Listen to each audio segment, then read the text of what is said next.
Why is Judaism so concerned with actions, with behavior, with mitzvot, as we call them? Aren't these just boring, routine habits of absolutely no benefit whatsoever? There are two approaches in our tradition to mitzvot. There's the rational approach.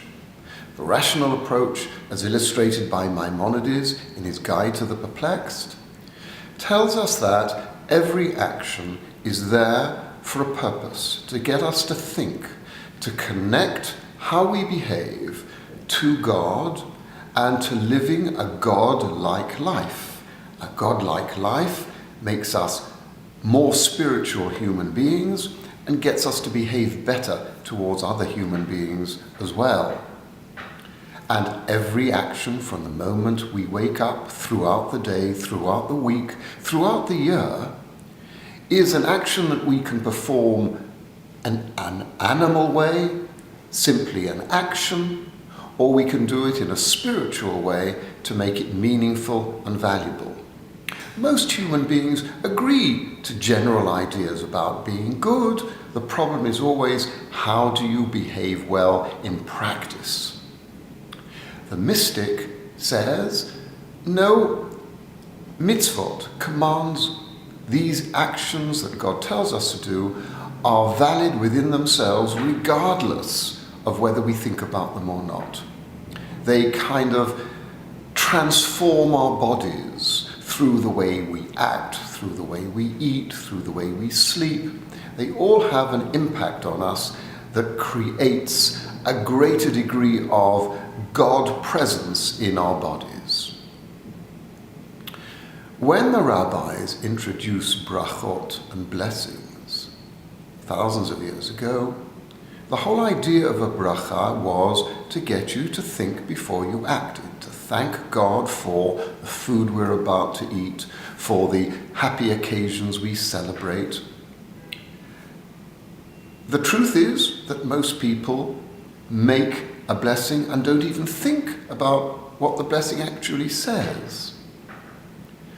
There is an interesting debate in the Talmud.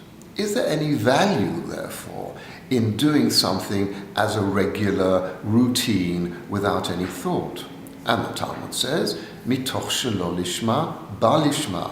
From doing things for the wrong reason, you can come to do them for the right reason.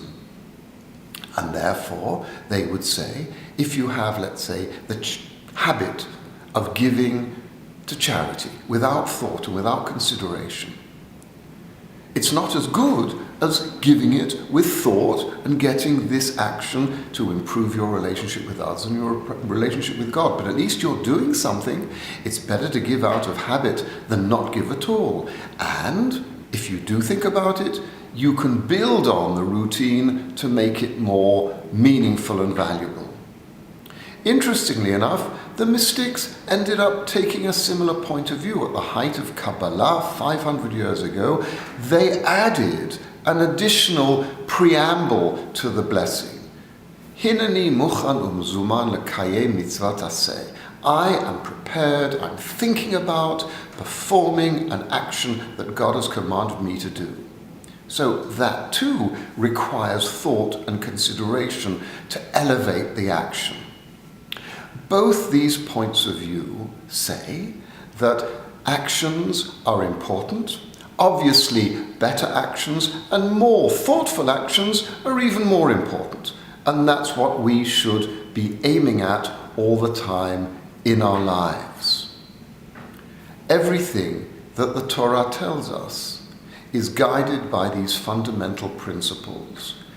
Care about your relationship to God, care about your relationship to man.